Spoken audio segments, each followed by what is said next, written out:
We are live, the first edition of Let's Talk, and it's an honor to bring on the esteemed panel. You know them all from Twitter and beyond.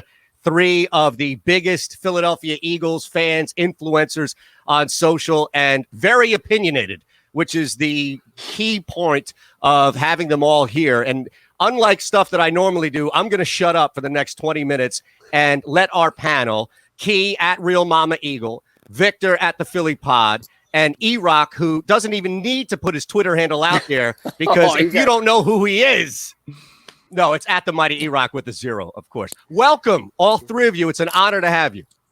Thanks for having us. Thank you for having us. Absolutely. Happy to be here, man.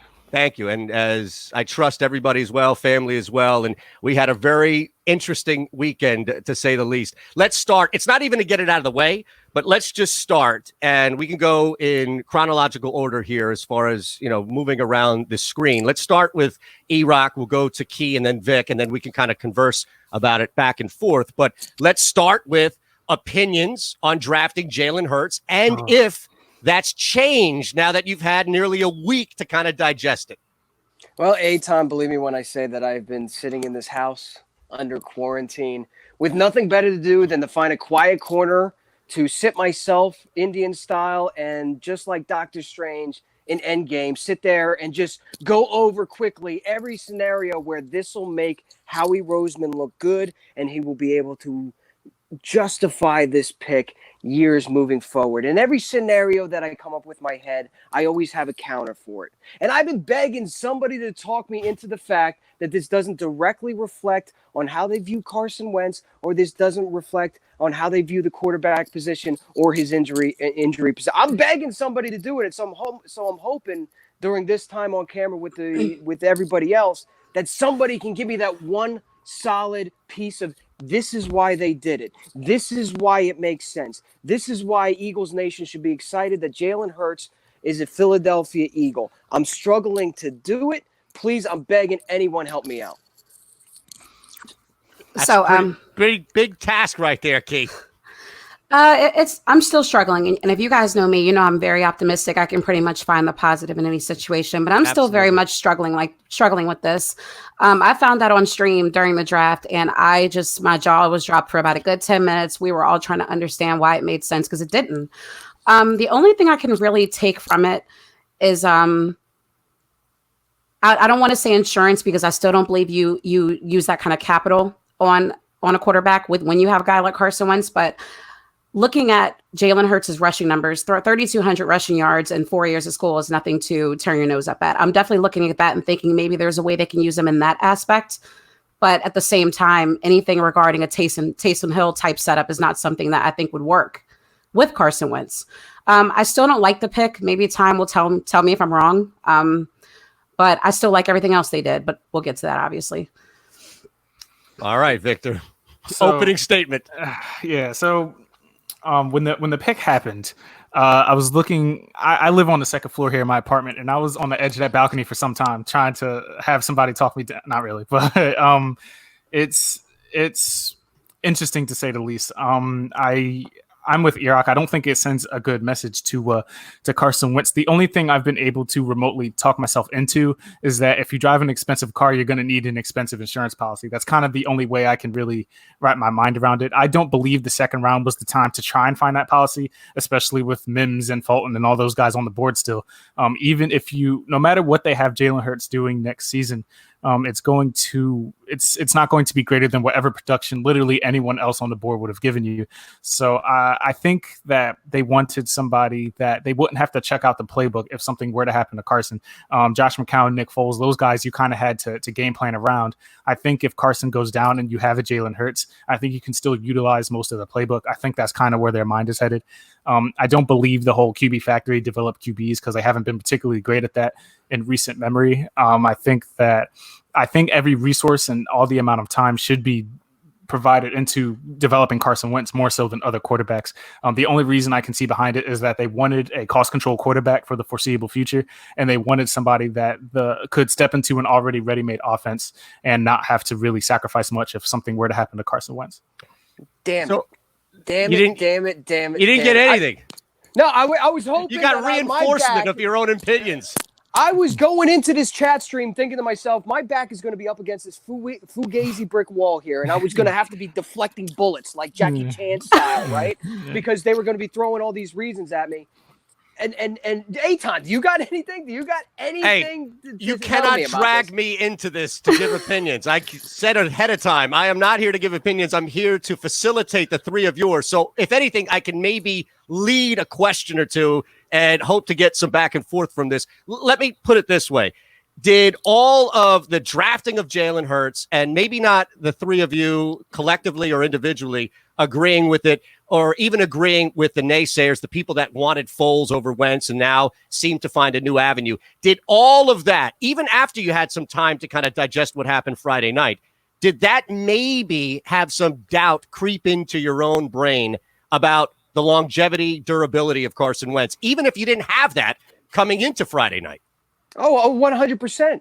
Because as I'm Doctor Strange in this thing, remember he said how many key you've capped your Marvel references, all right? Yeah. how many different outcomes, right? Did Doctor Strange have? And there was only one where it was a win. There was only one where they walked away with a W. And the only thing that I can think of is that if Carson Wentz expressed to the organization that, look, dude, these injuries are racking up. Clowney popped me in the back of the head. I don't know how many more hits I can take like that. I don't know. I just got married. I just had a baby, a beautiful baby. Maybe there might be some sort of Andrew Luck sort of thing going on here where the organization is concerned. Of course, they're not going to come out and say that. Of course, we're not going to be privy to those conversations. But in that scenario, yes, I would tip my hat to Howie Roseman. Way to have the foresight, to kind of have the insurance in case an Andrew Luck situation does pop up.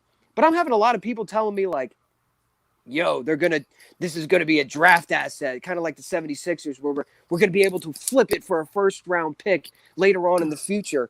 Give me an example in the last 10 years of a second round pick quarterback getting flipped for more value than he was drafted at. You can't. Drew Lock, Broncos, 2019. Would you give up a first round pick for him?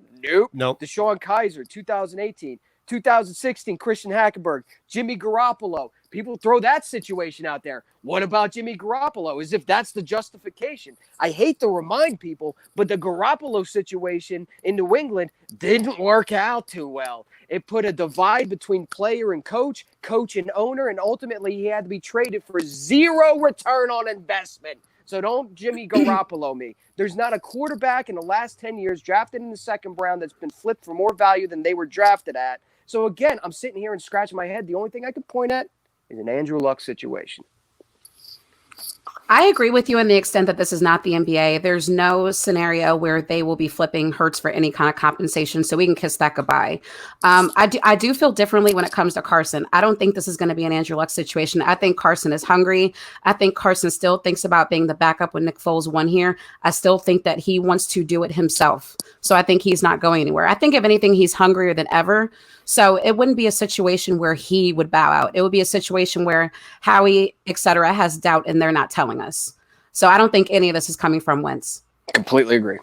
Yeah, I can't see Carson walking away from the game. Like that part doesn't seem feasible. I think that if the draft capital thing is interesting, unless somebody panics and does what they did for Sam Bradford, that's the only way we come out on top for that. I think that if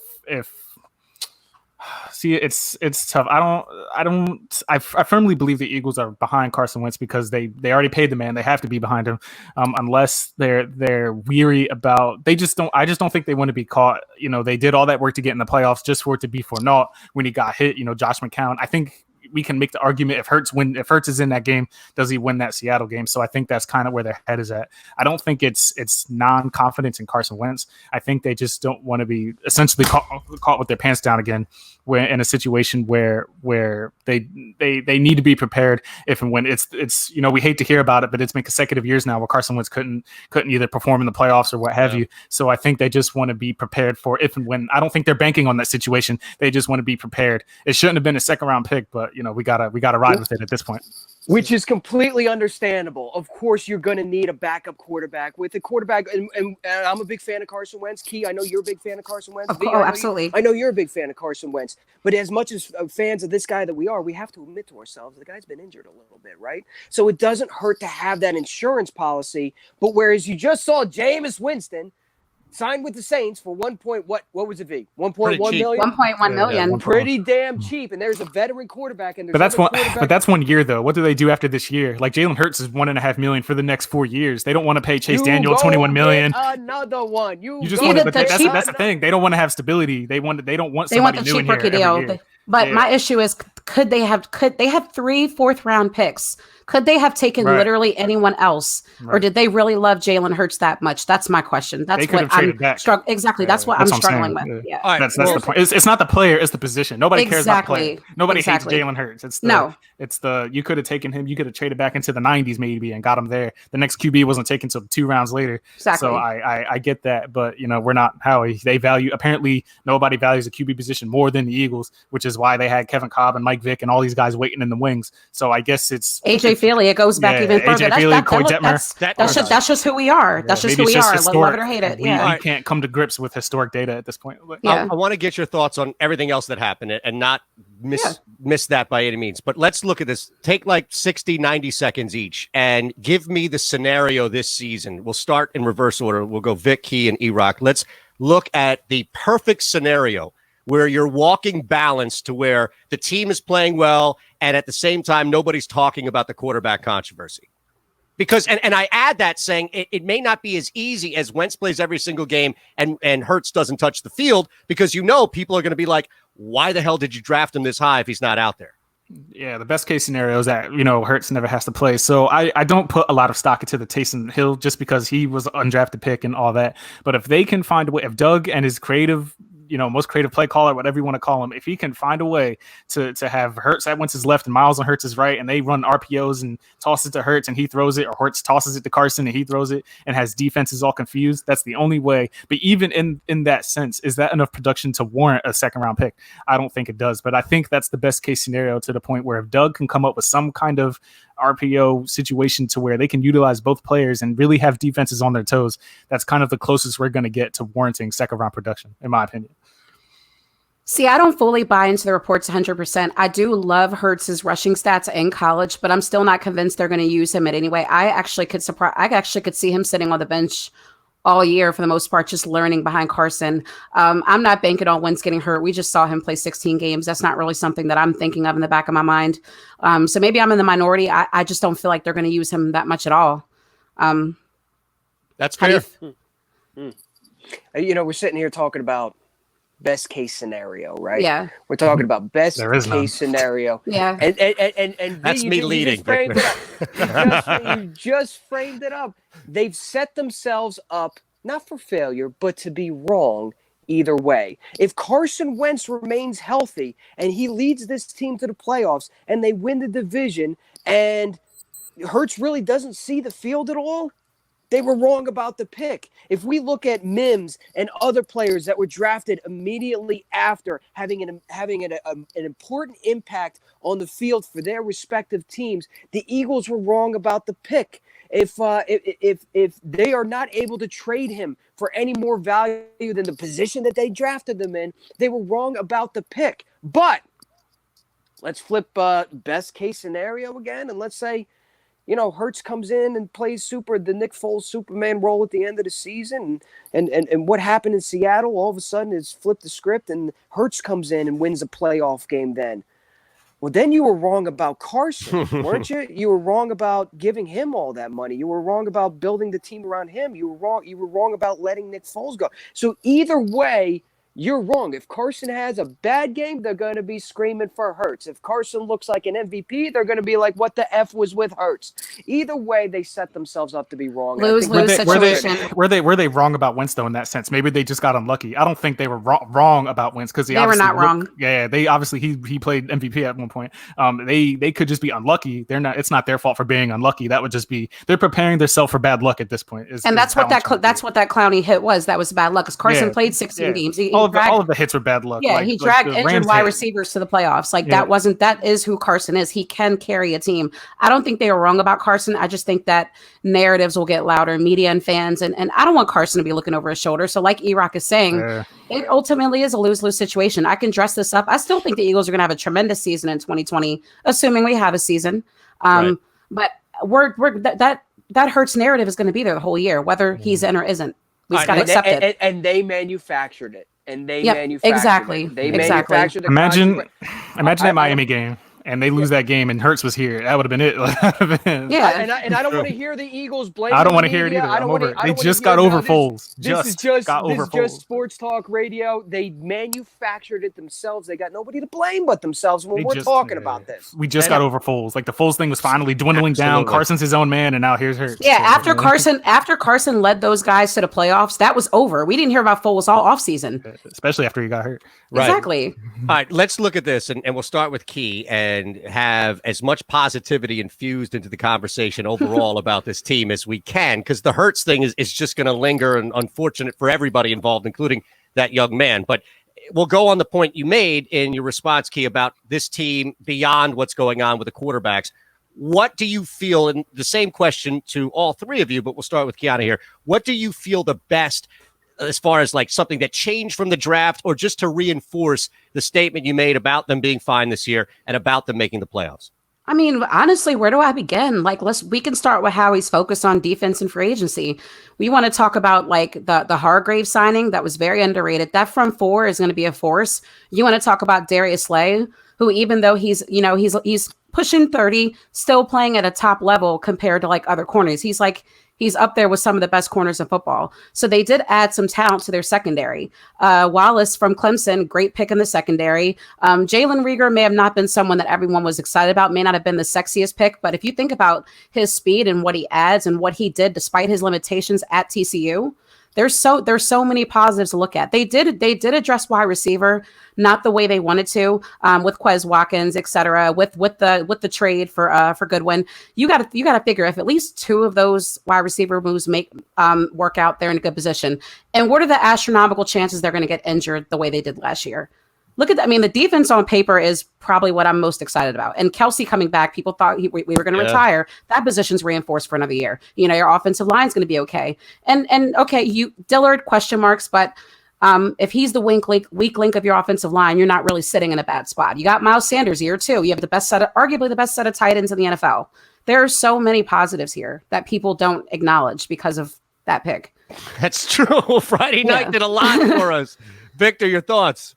So if anything, day 3 helped me recover my emotions from day 2, if not by getting going and moving down 20 spots in the 6th round to go grab Marcus Goodwin. As long as he can stay healthy, that's a good move. The only issue is that he was only healthy for, I think, 1 year in his career. And other than that season, the most yards he's put up is like 430 yards or something like that. So that's not a whole lot to grab onto, but the speed is there if he's healthy. So the potential on paper of Deshaun Jackson, Goodwin, Rager, Hightower, if Quez makes the roster, between him and Ward, I think it'll come down to, and the speed is there. You can legit run 4 verticals and whoever's open by the time Carson, looks down there, you can kind of launch it to. And the defense is like Kiana mentioned, is a high point with Darius Slay. You have Cravon and Roby Coleman probably holding down the slot. If you can buy into a rejuvenated Sidney Jones with all the swagger around him now, or Avonte Maddox, whoever wins that CB2 spot, I think this is the year we finally see what Jim Schwartz can do with competent corners and with a pass rush that may actually be able to get to the quarterback with just 4 men, given hopefully Derek Barnett, looks like a 1st round pick this year. Hopefully the defense can carry the load for Carson Wentz next year. Heidi Rock, I'm looking forward to this one. This is a flawed team. This is a team with a lot of holes in it. This is a team that is far from perfect, but I will ask you, what team is? What team is? And the Philadelphia Eagles last year and the year before and the year before have proven that they can get it done through all the injuries, all the odds stacked against them.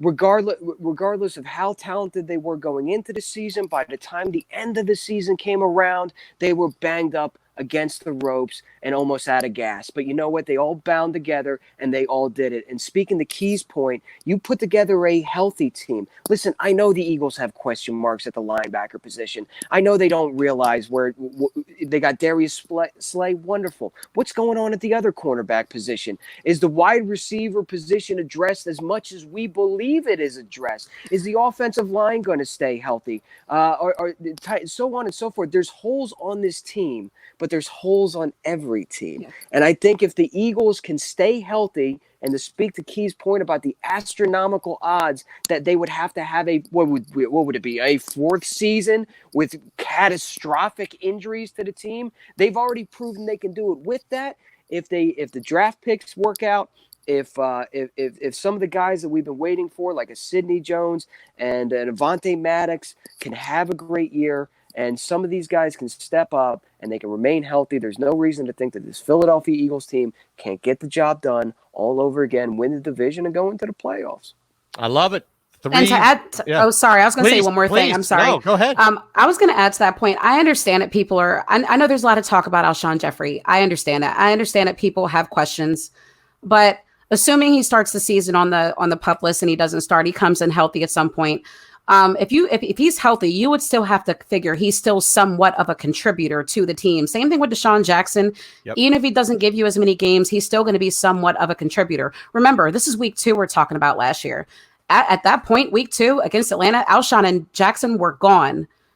What are the chances we lose them both that early again? We're going to get some production from either guy, whether it's just one or both. So I think they're also banking on those veterans still showing us something.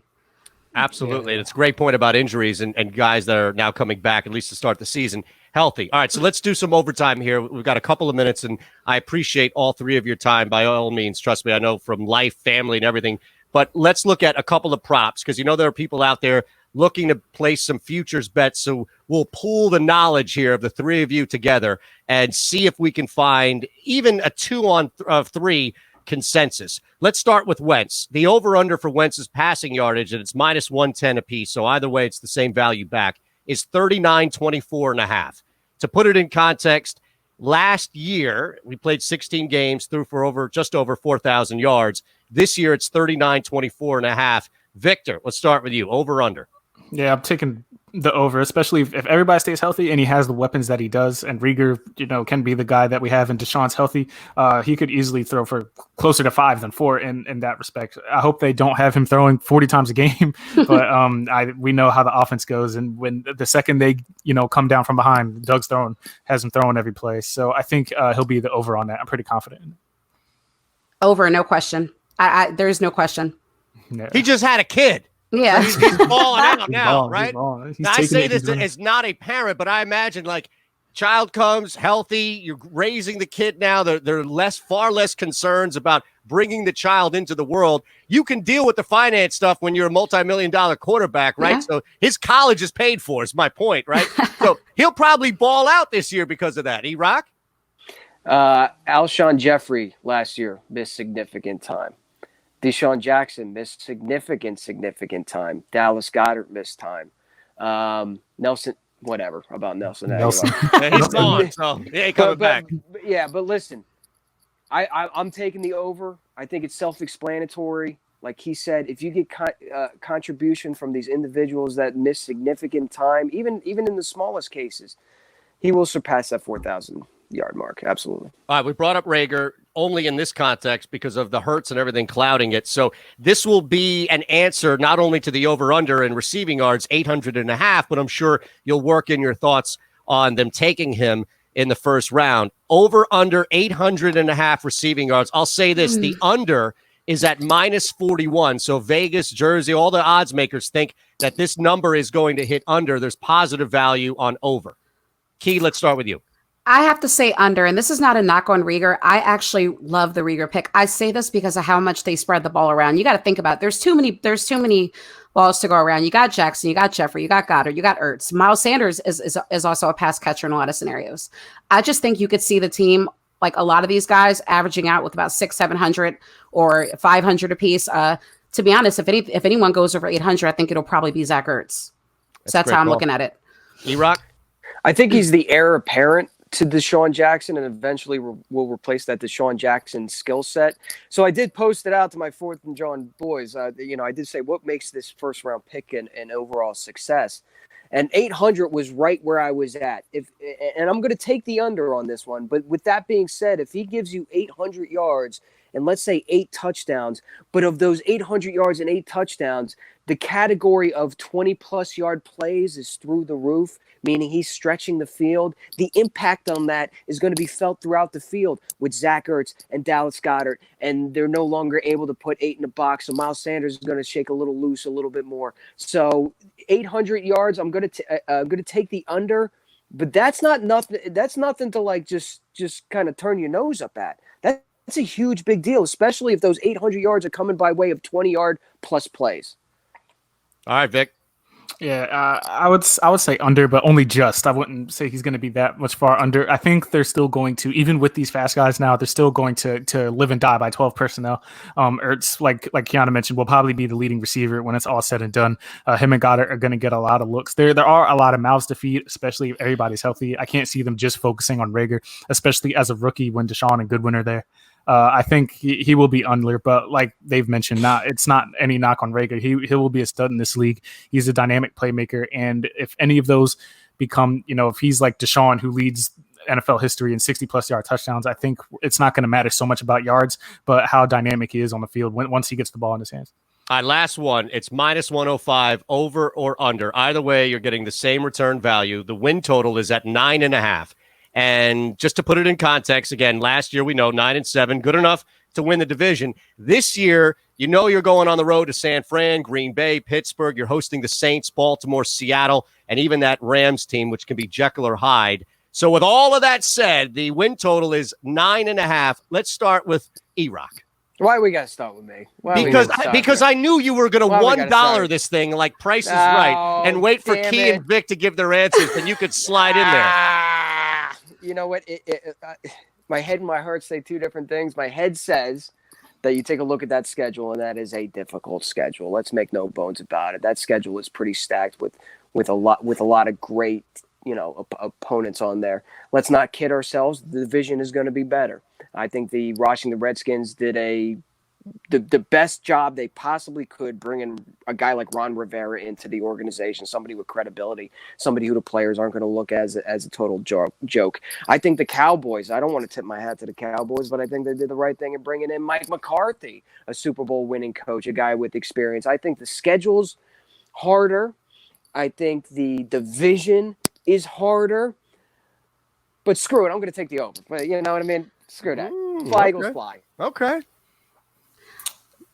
I'm actually. What was that? Wait, what was that? Victor sounded like he was about to hit us with bad news. No. Well, I'm fully aware of the cop out. No, it's fine. Yeah. Go ahead, Key. No, I was going to say, I don't like necessarily looking at the schedule and saying this is going to be hard because we don't know. We didn't know San Fran was going to be one of the best teams in football last year. These things you can't predict. True. You don't know what injuries teams are going to have. I would take them at 11. And this is because I think if healthy, their ceiling would obviously be much higher than it was the last 2 seasons, assuming they run the ball well, assuming they have so many weapons that you won't be able to cover. Like I said, assuming these picks work out. But I would definitely take 11. Vic, your thoughts? Yeah, I'll say 10, 11 range, just for the simple fact that a healthy Carson Wentz is not that's all you really need to that's not all you need to win games, but I'm not knocking that. Carson, he won 9 games, and half of those games last season were with people that you and I, we could have been any better out there. So I think that as long as Carson Wentz is healthy, we'll at least win 9 games, just with the fact that you can win, in this league with a good quarterback, regardless of who's on the other end. But with these weapons, if you can call them weapons, but if with these guys on the field, if they're all healthy, I think they'll be right around that 11 range. The division did get better, to E-Rock's point. We don't want to harp over CeeDee Lamb too much, but I'm preparing myself for Rieger to have 700 yards and CeeDee Lamb over there to have 1,000 plus, and everybody's going to be crying about that. So that's what I'm wigging myself for. But Mike McCarthy, we'll see. Ron Rivera is a good hire. The Giants, nobody pays attention to them anymore. So I think 11, like Kiana said, is a pretty good range to say, just for the simple fact that Carson Wentz is the quarterback. Awesome. I can't thank all of you enough, each one of you, for the time. Let's do this as we wind down. To just take a couple of seconds. We'll go Victor, Key, and then E-Rock. Just let everybody know how to find you, what you're doing, what platforms you're on, shows you're doing, everything that you can get out, just so people can follow and can continue to follow your work. Sure, appreciate it, man. You can follow me on Twitter at the Philly Pod. I do run the Philly Special Podcast. You can search that, subscribe on Apple, iTunes, Spotify, iHeartRadio, all that fun stuff. Also, co-founder of thelibertyline.com. We launched that a month prior to sports going down, so that's unfortunate timing. But you can follow them on Twitter at LibertyLine PHL. Still pumping out content, blogs, podcasts, all that fun stuff. We got a good team over there doing stuff. Appreciate the time. Been talking with you for a little bit now. I'm glad you're utilizing this platform for the greater good. It's on you, brother. Thank you for this. You can find me on Twitter at Real Mama Eagle. Same thing with Twitch at Real Mama Eagle. On Twitch, I pretty much stream video games, but I also do sports talk on there as well. But those are the two platforms that I'm mainly on at the moment. And thank you. It's been really fun. My pleasure. Pleasure. Shander. Thank you. You all made it. He's the really. Come on. More people know you would walk down the street together than me. E-Rock doesn't even have to say anything here. That's what I'm saying. Let's do it. At the mighty E-Rock with the 0, 4th and John. With the 0. Right? With the 0. The biggest clowned on Twitter. Oh my God. Yeah. Well, that's because Twitter robbed you of your hard work. But why don't you run through the list of where everybody can find you? Just humor us. Yeah. On Twitter at the mighty E-Rock. Always a 0. Thank you, Spice Girls. Yeah, copyright infringement. Yeah, it's a real thing. They got you. Digital copyright acts. A year later. Fourth and John is the podcast. This season we've teamed up with Sean Brace and 102.5 Fox the Gambler. You can find us on iTunes. Please subscribe to us on iTunes. Check out our podcast. Tonight we'll be broadcasting our draft reaction show where Gail Saunders, my partner in crime, and Chris Maley, one of our writers, really kind of dive in deep with these prospects. And so give us a check it out, give us a follow, and go Birds. Awesome. We saw Gail's reaction. So. Listen, a lot of these draft I'm gonna keep it 100. A lot of these draft prospects I don't know. I take a look at Gail's face and I can read him like a book. So that's one hell of a tease then, huh? The second round pick. There you go. All right, somebody's getting called. We've taken up too much of your time. So we appreciate all three of you. Thank you from the panel, all the people listening as well. Let's talk. We'll do another one next week. Thank you for riding for E-Rock, Key, and Victor. I'm Eitan Shander, and you can follow me at Shander Show.